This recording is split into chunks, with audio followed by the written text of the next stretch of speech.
Almighty God, our Heavenly Father, I thank you for your presence in our midst and in the lives of those who are watching this and joining this Sunday afternoon worship service. God, I trust your work in the lives of your people. We thank you, Holy Spirit, for bringing the presence of our God unto us. And as we start this worship service, this video message, I pray that you will speak unto the heart, unto the mind of everyone who is watching and who are joining this worship service this afternoon. I give you praise. In the name of Jesus Christ, I pray. Amen. Good afternoon, church. Welcome once again to our Sunday afternoon worship service. Thank you for joining us. And there's a little bit of good news, a glimmer of hope in our battle against COVID-19, at least in our city and in our province. As we can see, as we can hear, nga naga-flatten na ang curve.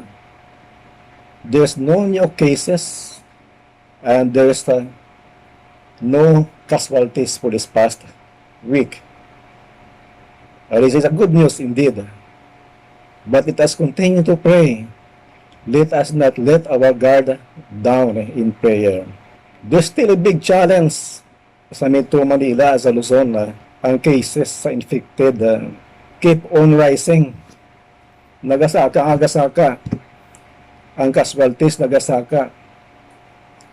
And we have to pray for our government leaders that they will be united in this battle against coronavirus. Let's pray for the wisdom of God upon them.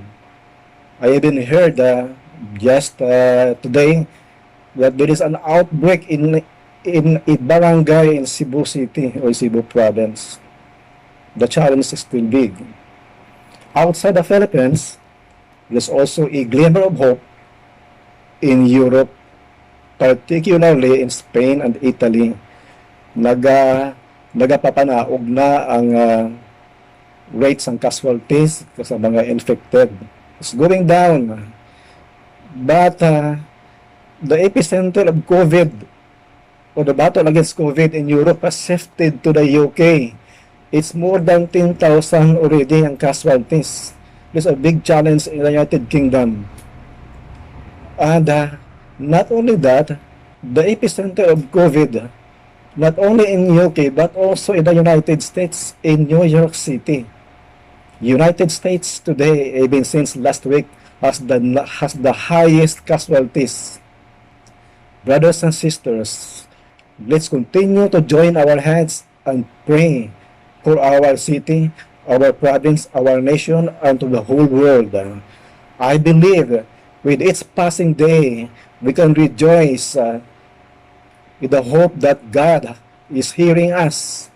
We can take confidence in the work of God in our lives and in the world today. He is sovereign. Now, we had this disturbing news recently, this past week. China reported more than 100 casualties in the northern province of China near the border with Russia, raising fears that there is a second wave of outbreak that is alarming or very alarming. And there were even cases around the world recorded nga may ara sang na-infect the previous nga mga weeks, naka-recover, then after few weeks, na got reinfected again. This prompted the experts to warn that coronavirus is here to stay with us. It will be like a seasonal virus, just like flu in the early 1900, wherein more than 10 million or tens of millions died after the World War I because of influenza until a vaccine was discovered. And even more disturbing is that there are prominent figures around the world, world figures, For example, a former UK Prime Minister, Gordon Brown, is urging the governments, the leaders, to form a temporary one world government to deal with the COVID-19. That is very alarming.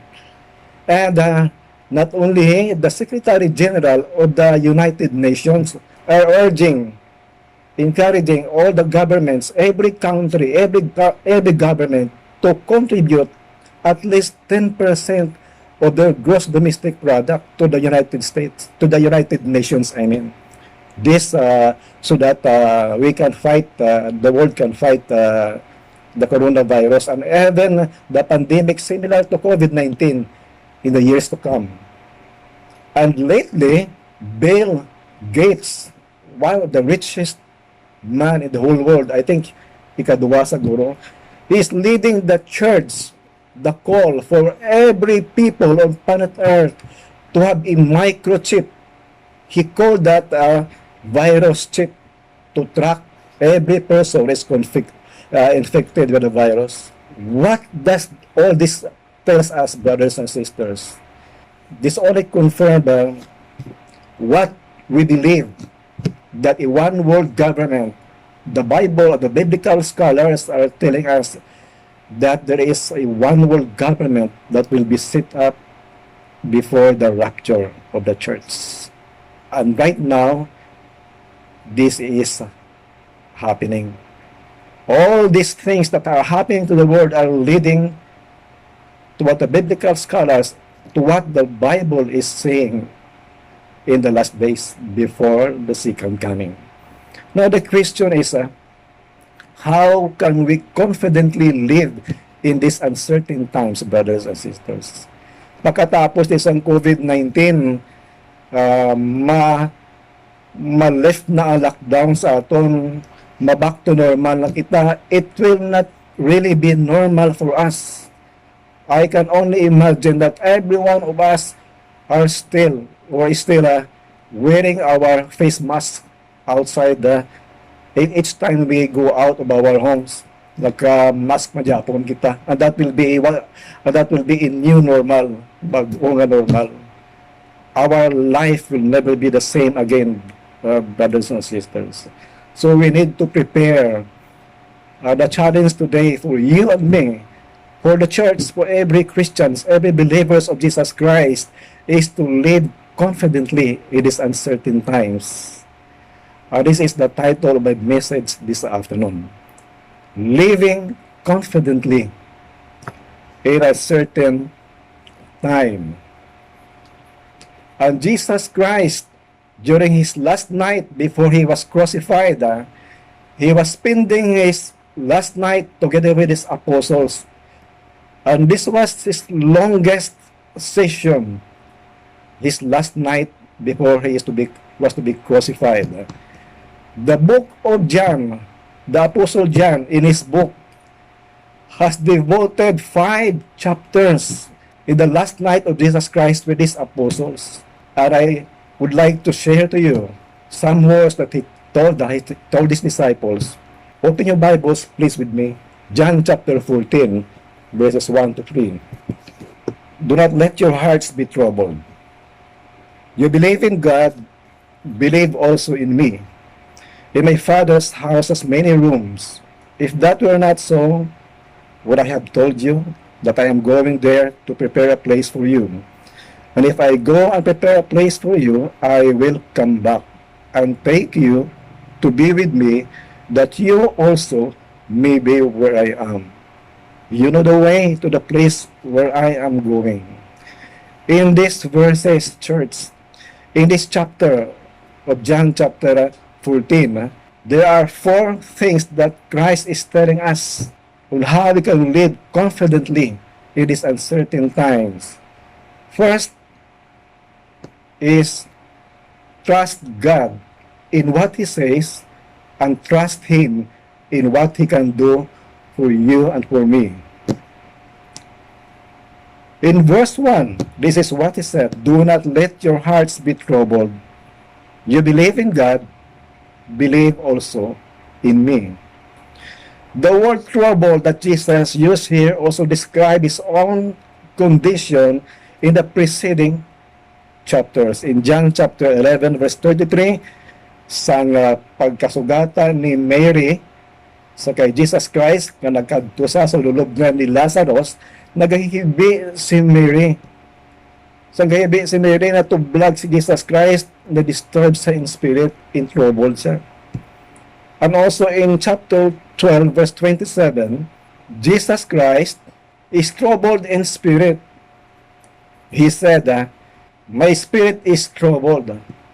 He is foreseeing what will happen to him the next day or Friday. And in chapter 13, verse 21, the preceding chapter, he was also troubled. That describes the condition of Jesus Christ when he used the word troubled in verse 1 of chapter 14. Jesus Christ is looking ahead to the events of the evening and the next day. His arrest in that night, his trials, his crucifixion, and death, which will cause his disciples extreme emotional distress. Now, in my understanding, what actually Jesus is saying in verse 1 is, do not let your hearts be carried away by your troubles ahead of you. A heart is carried away by troubles. A heart is carried away by troubles when fear and anxiety persists. But let me tell you this, brothers and sisters, to encourage each one of you. One of the most repeated command in the Bible is, fear not. And one of the most repeated promises is, for I am with you. You heard that? In the life of David, before he became king of Israel, in the Old Testament, King David was running for his life because King Saul wanted him dead because he was a threat to the throne of King Saul. Many times he was between life and death situation. He was very much afraid. Each time he was afraid, he found a very powerful antidote to his fear. And what is this? It is trust in God. Trust in God. David, in his experience, he said, and he wrote this in Psalm chapter 56, verses 13, verse 3 and 11. He said and he wrote, when I am afraid, I will trust in you.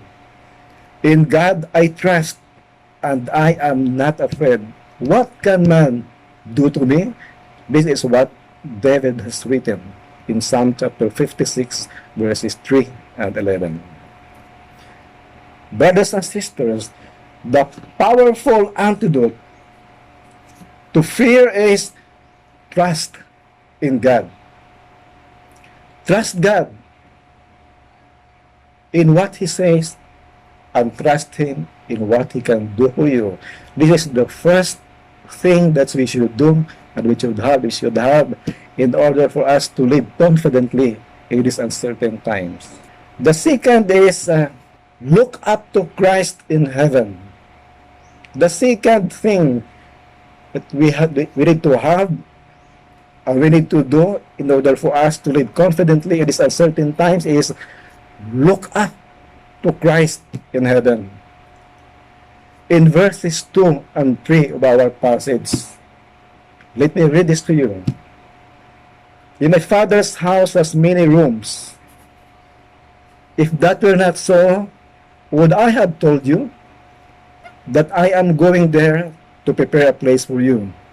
And if I go and prepare a place for you, I will come back and take you to be with me, that you also may be where I am. John chapter 14, verses 2 and 3. Now, in the preceding chapter, in chapter 13, Christ was speaking about His own death and resurrection. In these verses, he is speaking about his death and his resurrection. Christ is speaking about his ascension in heaven and his eventual return to earth to take his disciples with him, to take you and me, every one of us, with him when the rapture comes. In this uncertain time we are living, church, let us look up to Christ in heaven and remember that you have been forgiven by God of all of our sins because Christ died for you. He died for us. By his resurrection, you have received life and victory over your struggles. By his ascension to the throne, you can be confident that everything in your life is under his control. And by his promised return, you have the living hope of your complete redemption. Sa subong nga tsimpo nga wala kasiguruhan, nila pangabuhian ta mga kauturan. Ikaduha nga himuon ta agud makapangabuhi kita nga may kumpiyansa, magtulok kita kay Kristo nga ara sa langit. Kasi pagtulok natin kay Kristo nga ara sa langit, dumdumon ta nga ang iya kamatayon naghugas sa aton kasalanan kag nagdala sa aton balik sa presensya sa Dios. Kag sa iya nga pagkabanhaw gitagaan nga kita sang kabuhi kag sang kadalagan paagi sa iyang resurrection. The life of God that was lost in the Garden of Eden was restored back because of what Jesus Christ has done on the cross. And this has been a spiritual reality for you and for me when we have given our lives to Jesus Christ. And by his ascension to heaven and by sitting on his throne, Jesus Christ is in complete control over the whole affairs of men and over our life, your life and mine. And not only that, by his promised return, gitagaan nga kita sang buhi nga paglaom nga sa aton nga kumplito nga redemption sang aton lawas nga amo nga pagaislan niya sang immortal nga lawas. Ini kung magbalik siya para kuhaon niya kita sa gatawag naton nga event nga rapture. Now let me say this, let me emphasize this word throne. The ascension of Jesus. What does the ascension of Jesus Christ, ascension to heaven, what does this mean to you and to me? What is the significance, church, the ascension of Christ to heaven? Now, in the book of Revelation, the word throne is mentioned 62 times. In the whole New Testament, in the whole New Testament, the word throne is mentioned or is used 62 times, and 47 of that is in the book of Revelation. 47 times the word throne was mentioned in the book of Revelation. What does this mean? This can only mean one thing, that Jesus Christ is in complete control over the whole affairs of men. You may think the world is in chaos today, God, as if God is sleeping. God is not hearing us. No, my dear brothers and sisters, He is in complete control of your life. That is why we can be confident. Praise God. Let us all praise God because of this. Kadamo sa mga Kristiyano nga nahadlok magbasa sa Book of Revelation, kaya makita nila makakulugmat, makalatabo pagkatapos ini. Antes siya maabot, makakulugmat sila. Kanin kay wala nila maibaluan, kay wala na ninsindihan, which subong ginahambal ko nga ang trono 47 kabeses ang word na itong ginamention. God is sovereign and He is in complete control. Hallelujah. That's the second thing that we know. Look up to Christ in heaven.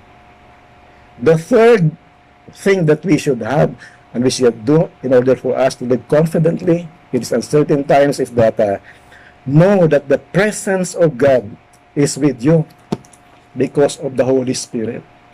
Know that the presence of God is with you because of the Holy Spirit.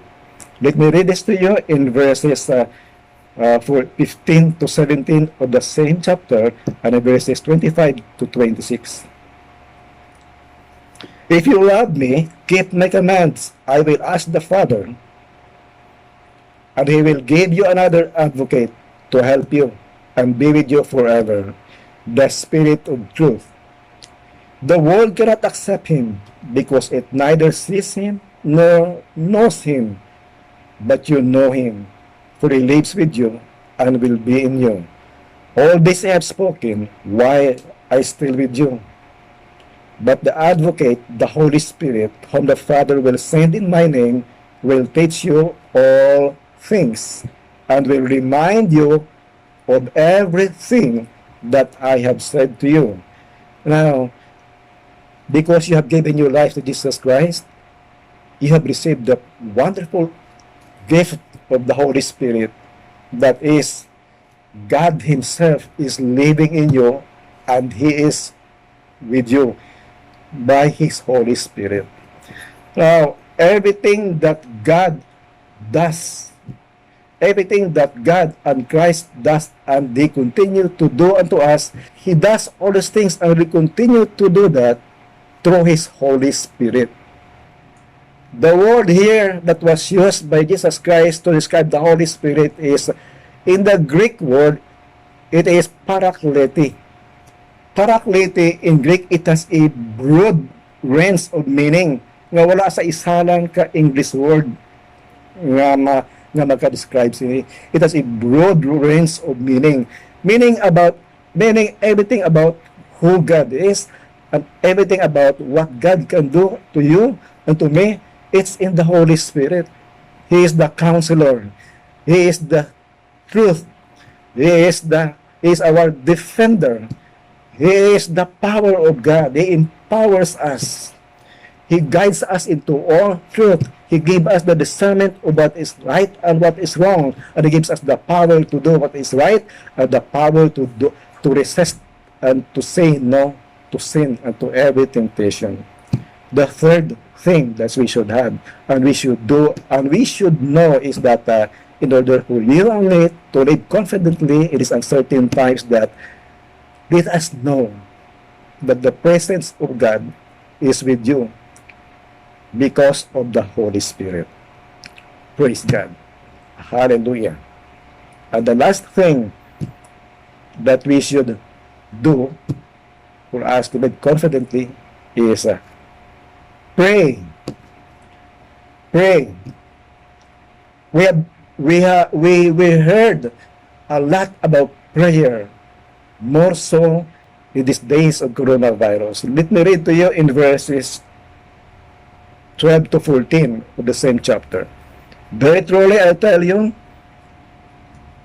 whoever believes in me will do the works I've been doing, and they will do even greater things than this, because I am going to the Father, and I will do whatever you ask in my name, so that the Father may be glorified in the Son. You may ask me for anything in my name, and I will do it. Oh, this is very wonderful, church. Let me say this again. The words of Jesus Christ. You may ask me anything in my name, and I will do it. We are being challenged by Jesus Christ to talk to Him, to speak to Him. And that is what we call prayer. Sang balik ni Jesus Christ sa langit, church, ginbinlan niya kita sa isa ka powerful tool which we can use, and that is what we call prayer. The line of communication, prayer. We hear God when we listen to God, when we read His Word. We should read His Word, especially these days. We should devote more time in the reading of the Word of God, and we should devote more time in prayer. Instead of spending excessive time in smart devices and spending time in entertainment in our respective homes, we should not spend more time on those detrimental things. We should spend more time in the reading of God's Word, meditating God's Word, and in talking to our God. I cannot overemphasize the importance of prayer. In these words of the Apostle Paul in 1 Thessalonians, he said in just one short verse, pray without ceasing. But that is how important prayer is. God says that He hears the cries of the righteous, and His ears are ever attentive to the cries of His people. Now, because we know that God is ever attentive to the cries of His people, that's you and me, let us pray and let us use this effective tool as well, prayer. Let us talk to God, brothers and sisters, for He hears us. And one confidence that we have in praying to God is when we know that we are praying to Him according to His will, He guarantees that He hears you. He hears your prayers. Hallelujah. 4 things, church, that we should have, that we should know in order for us to live confidently in these uncertain times is, first, trust God in what He says and trust God in what He can do to you. Secondly, look up to Christ in heaven. And thirdly, know that the presence of God is with you because of the Holy Spirit who is in you and who is with you. And lastly, pray because God will listen to you when we pray according to His will. These are the things that can give us confidence to live in these uncertain times. Hallelujah. Praise God. Let me pray this briefly, and I ask you to join me. Father, I have delivered this message, and I trust your Holy Spirit, Lord God, to work out the principles, these 4 principles, in the lives of those who have heard this message, that this will become a reality, Lord, that they will not only hear this, but Lord, they will do this and they will embrace this in their lives. I pray, Lord God, that more than the words of men or man, I pray that each one of them will have listened to the voice of your Holy Spirit, the still small voice. I thank you, Father, for your presence in the lives of your children. In Jesus' name I pray. Amen. Brothers and sisters, since ang ini subong this is Sunday afternoon worship service, we have a tithes and offering to be received. Now, before ko mag-pray sa tithes and offering ninyo, meron lang ko ihambal kadali party singing church. Wala sang time in the past nga sa diin gina-challenge kita sa giving ta, kundi sa subong nga tiyempo. Tanang kamo man kita. It says may rason kung nga hindi ka hatag sa tithes and offering because naka-lockdown kita sa aton nga mga balay, wala sa transportation, and so on and so forth. Even nga yung mga bangko o basi sirado. So we have the reason to just keep the tithes and offering. That can be alright also if you will, if everything goes to normal, then you can give your tithes and offering. But let me say this something. There are ways that you and I, all of us, you are hearing this message, can give your tithes and offering either through bank transfer, bank deposit, or bank transfer. Makita nyo sa aton nga screen ang bank account name kaga bank account number. Kaga you can even call the number there or text or call the cell number na sa screen if you want your offering to be picked up. Somebody assigned in our church will go to you and pick up your tithes and offering as you requested. Now, I will pray for your offering. Father, I thank you, Lord God, for the faithfulness, Lord, that you have given to your people. Lord, that they are responding to the challenge, that as they give their tithes and offering, I pray, Lord God, for the abundance blessing to continue to flow into their lives, their families, in the name of Jesus Christ. Lord, you are the Jehovah Jireh, and Jehovah Rapha, and I speak your life and your healing upon everyone who heard this message and their respective families as well, Lord God.